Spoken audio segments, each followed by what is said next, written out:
എല്ലാവരും കൂടെ എന്നെ ചതിക്കുകയായിരുന്നല്ലേ എന്ന് ചോദിക്കുന്നില്ല അവസാനം എൻ്റെ അമ്മയുടെ അച്ഛൻ്റെ അടുത്ത്.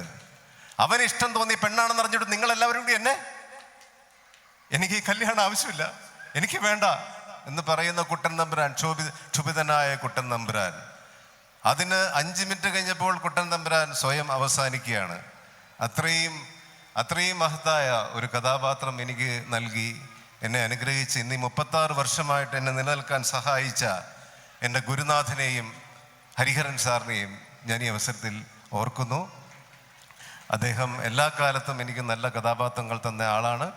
പഴശ്ശിരാജയിലെ തലക്കൽ ചന്തു എനിക്ക് 2ാമത്തെ സംസ്ഥാന അവാർഡ് നേടിത്തന്നു. ഇവിടെ വിശകലനം ചെയ്ത കളിയച്ഛൻ, കഥകളി വേഷം ചെയ്ത കളിയച്ഛൻ എനിക്ക് 3ാമത്തെ സംസ്ഥാന അവാർഡായിരുന്നു. ആദ്യത്തെ നിങ്ങൾക്കറിയായിരിക്കും, സർഗത്തിലെ കുട്ടൻ തമ്പുരാൻ. അങ്ങനെ അവാർഡുകളുടെ നിര കുറച്ചുണ്ട് ദൈവം അനുഗ്രഹിച്ച്. പക്ഷെ അതിലൊക്കെ ഞാൻ വീണ്ടും പറയുന്നു, മാന്ധാദ്രി പുരസ്കാരം എൻ്റെ ജീവിതത്തിൽ ഏറ്റവും ഐശ്വര്യമുള്ള, ഏറ്റവും തിളക്കമാർന്ന, ഏറ്റവും മഹനീയമായ പുരസ്കാരമായി ഞാൻ സ്വീകരിക്കുന്നു. ഒരുപാട് നന്ദി, നമസ്കാരം.